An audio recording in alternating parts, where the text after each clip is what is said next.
Hello everyone, and welcome to the video I have been avoiding for weeks. So in this video we're going to talk about reflecting on the past year. I do this every year, and this year I did not want to because this year was insane, but we're here, it's happening. I've waited long enough.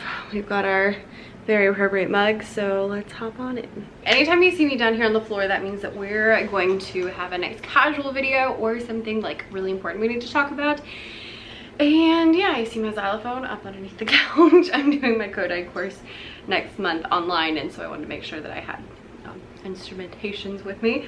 But every year it's really important, and I talked about this in my 3 things every teacher should do in the summer, to reflect over the past year. So it's important because it kind of gives you closure over the year. It helps you to really think about, you know, reflecting on your practice allows you to think about like, okay, what did I do well? What do I need to work on? And just going through those motions every year is really going to help you become a better teacher. So whether you've been teaching for 1 year or half a year or 30 years, I really highly recommend that you sit down and just think through. You can use the questions we're using here. You can write it out, you can think about it, you can send me a DM with your answers over on Becca's Music Room.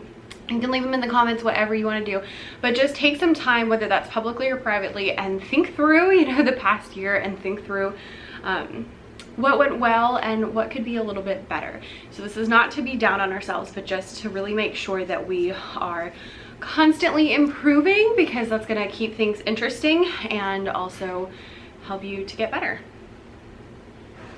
Do you need to improve over your last school year? So a couple of things that I pretty much always do, and I usually do it on my YouTube channel, but if you've been around for a while, you might know I switched YouTube channels, so I might have lost these videos. I'm not 100% sure. We shall see. So if I can find any of them, I'll link them down below, but they may not be available just because of that. And now we have another dog. Hey. Thank you. Okay, class.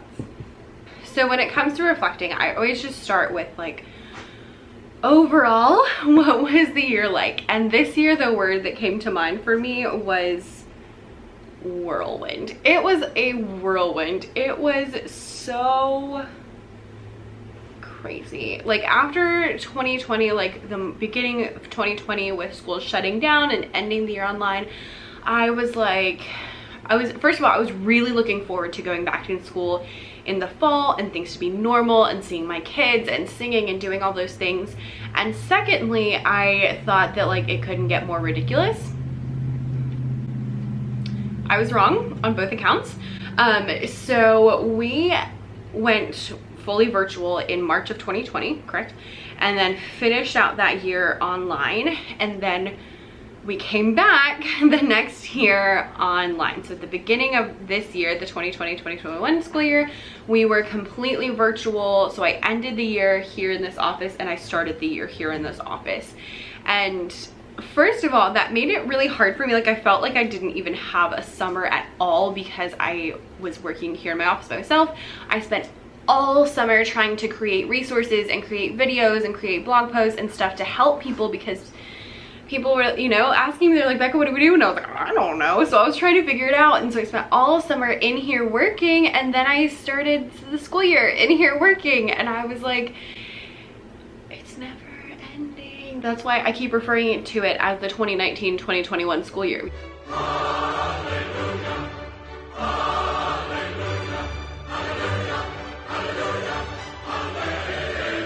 Because that's really what it feels like for me. It's like it's been the longest year of my life, but it's actually been like 2 years, but it's actually been like 5,000 years. So it's just been a whirlwind. And for reference, so we started the year online.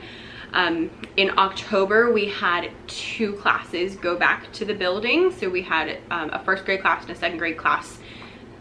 It was like 1st grade Monday, Tuesday, sometimes Wednesday, and 2nd grade Thursday, Friday. And then in January, they brought all the teachers back in the buildings, and they were like, all the kids are coming, and that didn't happen. We went back to the buildings, and then they changed their minds and the kids didn't come back because our numbers were really bad. And so they said, okay, you know, when these 2 numbers are out of the red is when the kids will come back. So then we were in the building, but virtual. So like literally doing the same thing, just not at my house with my coffee maker. And so we were in the building virtual completely. And then in the end of February, they had been telling us all along, these two numbers, if it was 3 numbers they were tracking, if 2 of the 3 were out of the red, then we would go back. And so as long as, you know, they were all in the red, we weren't going to go back. And so we would check, you know, weekly, and all of them were in the red. We had really horrible numbers here, and all of them were in the red. And then there was a board meeting where they basically completely changed their minds and were just like, you know what, never mind, we're just sending the kids back. And I'm not gonna lie, it made me very upset, specifically because the whole time it was, if 2 of the 3 numbers are out of the red, we're not going back while they're in the red. It's not safe, that's not okay. And then all of a sudden overnight it was just, okay, they're going back. And I like checked the numbers and I was like, but they're in the red and you said we weren't gonna. And it was like, it was just, oh, it was so wrong, you know, to just keep saying that thing and then completely change their minds. And I felt so betrayed by the school board. And I know that sounds so dumb, but it was, you know, if they had said before, you know, we're not really looking at the numbers, it wouldn't have been a big deal. But they made such a big deal about the numbers, such a big deal about looking at these indicators, and then they just completely changed their minds. Like, that's not okay. Ooh, it was painful. And so then, and none of us expected the kids to come back in, you know, like it was the last week of February, I think. We didn't expect them to come back because, you know, we'd been looking at the numbers, they were all still in the red. There was talk about bringing them back for the 4th quarter, but we weren't there yet. And so then we had to bring the kids back like earlier than we thought we were going to. And so there was like this huge rush to get them in. And then we were still hybrid. And so we didn't even have enough kids who wanted to come back for the whole, to have kids the whole week. So we just had kids in cohort A, so that was either Monday, Tuesday, or Monday, Tuesday, Wednesday, depending on the week, and it was very confusing. And then the rest of the time, everyone is virtual, and so I would have literally, like, the max you could have in a class was 13. So I had some classes with 13 kids in person and a couple online, and I had other classes with legitimately 2 or 3 kids in person and all the rest online. Teach music. Teach music. So the entire last few months, like, it was actually really nice to see the kids and actually get to sing with them and play with them and stuff, but it was just like, great, now what do we do? Because then it was just like, you know, you can't have 5th graders sing when there's only 2 in the room. That's so awkward. And it was just so weird. It's just, it was weird. Anyway, but we finished out the school year that way, and from what I can tell, the talk is for everyone to go back normal in the fall with a virtual option for those who do not wish to come back in the building. So that's where we are so far. Overall, I definitely would call this year a whirlwind. It also, interestingly, was frustratingly boring. I'm used to, as an elementary music teacher, you know, we have pep rallies and we have field trips and we have all these things that like mess up the week. And so having every single day be exactly the same, and, you know, just that none of that like interesting changes was actually surprisingly difficult for me. I would get to Wednesday and Thursday and I'm like, I'm gonna die, I'm so bored. Just with the monotony, like it just felt like it was never gonna end, and it was so like just doing the same thing every single day. So at least when we got back in the classroom, we didn't have that, because like sometimes the kids were in person, sometimes they weren't, so we like had that going for us. But it was a year. In that, because everything was so crazy, I feel like it really stripped down your classes and made you really think about like, what is actually important? What do I actually need to teach? What do I actually want these kids to get out of my class?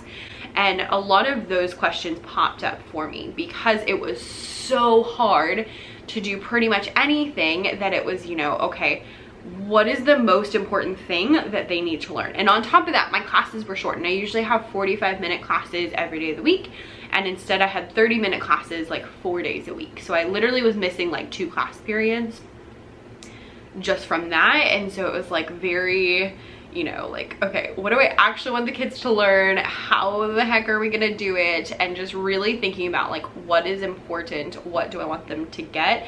And a lot of it for me was the joy. Like I was like, I want you to experience that joy in the 30 minutes we have of making music, of having fun, and a lot of that stuff. And of course I still taught concepts, but it was very much like, let's make sure that the kids are enjoying themselves. And that was something that not I had gotten away from, but I just really made sure like, oh, okay, I need to make sure that this is happening. Like, how can I make this fun? How can I make the kids entertained? You know, how can we experience those moments even if we're not in the classroom?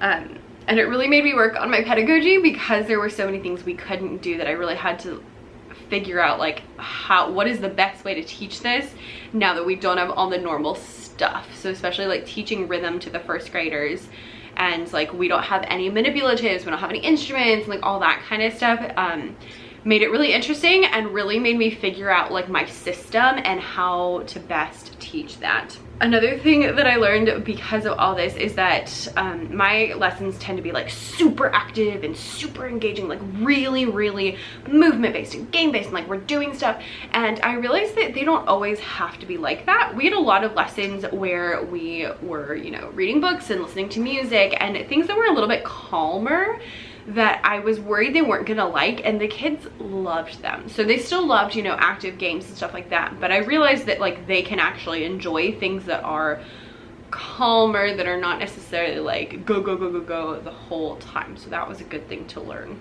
I usually like to look over my goals from the beginning of the year because I always set goals at the beginning of the year. So like one year it was that I wanted to work in assessment, and one year it was like centers.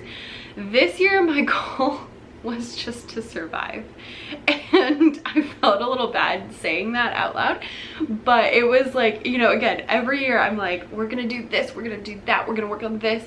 And this year I was like, I just want to make it through, and I don't want to be super stressed the whole time, because at the end of the 2019-2020 school year I was so stressed because it was just so different, and nothing really changed this year versus the year before. Like there was still a lot of ridiculousness, there was still a lot of changing, there was still a lot of pivoting, but what did change is that I really implemented a lot of stuff, and this year I like really protected my mental health and really was like, we need to not lose our minds, like, and just, you know, trying to figure out all of those things. And ironically, I wrote this book, it's called The Happier Teacher Life, and I wrote it in 2019, so before all this stuff happened. And then I like did all the editing and stuff over the last year, and so I launched it in October of 2020. And it's all about self-care and practical tips to have a less stressed life as a teacher. And it schooled me. It schooled me because I was like, you know, rereading it because I was editing and proofreading, and then also especially once I had it, and then I was like, well, I wrote this book, so like I need to live it out, because if people see me on Instagram freaking out and they're like, didn't you write a book about not being stressed? And then I'd be like, yeah. So it really schooled me, and having that like editing, proofreading, especially like right as things were the school year was starting, really made me make sure that I was like putting into practice all of these things that I talked about in this book about, you know, just making sure that I'm taking care of myself, making sure that I'm doing everything I can to eliminate stressors that don't need to be there, and eliminating all the lies that I sometimes think and other teachers think. So I will link this down below. It's on Amazon. It's, I mean, it's a paperback book. I think it's like 15 bucks. If you want to check it out. It schooled me. It schooled me. I was like, we gotta live it out now. But that definitely helped me to survive this year, and just really getting down to like how to take care of myself and how to take a break. I was not good at taking breaks before. Anyway, so that's kind of the overall. We're going to talk about what went well and then kind of things that I would like to improve. So a couple of things that went well is that I definitely learned how to be more flexible, and through the book, I learned how to be less stressed, because I was like, we're just not gonna have a stressful year again. We're just not gonna do that. And so I need to find a way to not do that. And so I really had to think through like how I was going to make sure that I wasn't as stressed throughout the week, and make sure that I was, you know, eating healthy and exercising, and also that I was doing things like just for fun. I'm an Enneagram 1, and so I am all about things that I should do, and I'm not necessarily great at doing things just because they're fun. I'm not good at like just watching a movie and sitting there and not doing anything. And so I really had to learn like what are things that I can do for fun. So like I got a bike this spring, and I spent like all spring riding my bike just for fun. Didn't even listen to podcasts, just listen to music, ride my bike all around the neighborhood, my little yellow bike, and it was so nice. And just, you know, things like that where I like really had to figure it out. I will also say I learned a ton over the past year. I, you know, figured out all the digital stuff. I learned a lot about my kids who did come to class, because there were a lot fewer of them, so it was easier to actually talk to them. And again, I learned so much about my pedagogy and my teaching just from not being able to do the things we normally would. Along with that, I really got creative in a lot of my activities and a lot of our things, and I made up a lot of stuff, made up new games, and figured out different things to just make sure that we were having fun, even though we were also learning, and everything was just, you know, like online and silly. So we really worked on that, and again, focusing on what's important and really trying to bring the fun. This year I decided that music teachers are the bringers of joy. I told this, we have one of our first grade teachers is going to be our art teachers. So I told her this, I was like, it's not easy, but you get to bring joy to children. And that's a beautiful thing. So it just really like thinking of my job that way. Like, yes, I want to teach. Yes, I'm teaching all the standards, but my main goal being like bringing the joy to the children. That just seems like such an important job to me. So a couple of things to improve. Normally I go through things that like I didn't do well, but because this year was just so weird, I don't really, it's not like super relevant to hopefully what next year will be like. So what I want to improve going back into the classroom, again, it's going to be like completely different, but I know that next year we're going to really have to work on our systems and routines, because the kids have now been out of music, like the music room, for a year and a half. Even when we had kids who were in person, I was going to them, and again with shortened class periods, and not being able to, you know, use all our stuff because you have to sanitize everything, and I have to bring it on a cart and all of that great stuff. Just really like they haven't been in, no one's been in my classroom since March of 2020. So next year's gonna be a lot of like rituals and routines and systems, and kind of getting back in the swing of things after being out of school for so long, because some of our kids haven't been to school since March of 2020. Like there's literally kids that came back when we went hybrid, and I was like, hey, I haven't seen you in a year. What? And we had kids who still were home or who were like on the packet, and so that means that they didn't come online like really at all. And so it's going to be really a huge adjustment when we go back, and just really making sure those things are down. One more thing that I want to implement next year is trying to do instruments every day. So I feel like I'm not actually that great at using instruments. It's kind of like an afterthought of like, oh yeah, we should do some instruments, and I don't have a ton of really great ways to use them for the most part. Like I usually do like a piano unit, and we did like a ukulele unit, and I got some guitars. I haven't been able to use them because COVID, but we could do those. So like when we're doing those kind of things, like I'm really good at, you know, using the instruments all the time, but the rest of the time it's really kind of an afterthought rather than like the first thing. And the reason I'm thinking about this is because, again, we were hybrid, so the kids were in person, you know, 2 days a week, and I saw them 2 or 3 times like the entire school year, because I see them for a week at a time, and then I don't see them for like a month. So I think I only saw each class 2 or 3 times depending on the grade level and how many kids they had. But at the end of the year, I would ask every class, you know, hey, what was your favorite thing? And any kid who had been in person was telling me their favorite things were always the instruments that we used. And I'm like, we used instruments like once or twice because I like barely saw you, and I could only bring, you know, handheld instruments that I can carry around in my cart, and we could only do them once a week because I had to sanitize them, and so it was like this whole big thing. But like every single class they were like, oh yeah, I loved when we used the shakers, oh yeah, we used the drums, it was so much fun. And I was like, out of the whole year, the one time we used instruments, the 2 times we actually got to use instruments, those are the things that you're thinking about. So that really showed me, like, of course I knew that the kids loved instruments, but that really showed me like, okay, we need to make sure that we are including instruments as much as possible. So next year I'm gonna try my best, maybe not every day, but maybe like 4 days a week if we can use instruments, even if it's just, you know, keeping the steady beat to a song or playing the rhythm along with a song that we're learning or something like that. Just really trying to implement them as much as possible, and then also look for, you know, like orff arrangements and different things like that that we can implement that are a little more like whole class kind of thing, and just really working on using more instruments. And along with that, playing more games. We played a lot of games this year because I was like, kids like games, games are fun.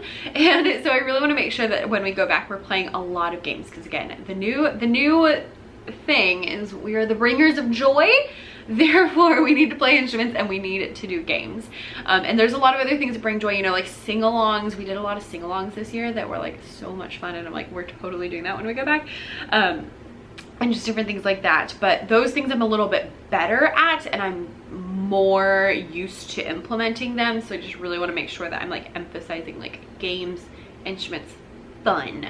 It's kind of my new slogan. That's kind of my year. If you are looking to go over your year, my suggestion would be to just kind of go over like overall what were your main feelings, what were your main thoughts about the year, what are things you did well, what are things you can improve, and then if you want one more, I love thinking of things you can keep, change, start, and stop. So that's a good, if you just need like a good graphic organizer, just make like 4 boxes and do keep, change, start, stop, and that'll help you to figure out all the things that you need to do. So thank you guys so much for watching. I would love to hear your answers, so if you want to leave them in the comments, or if you want to send them to me in a DM, it's at Becca's Music Room on Instagram.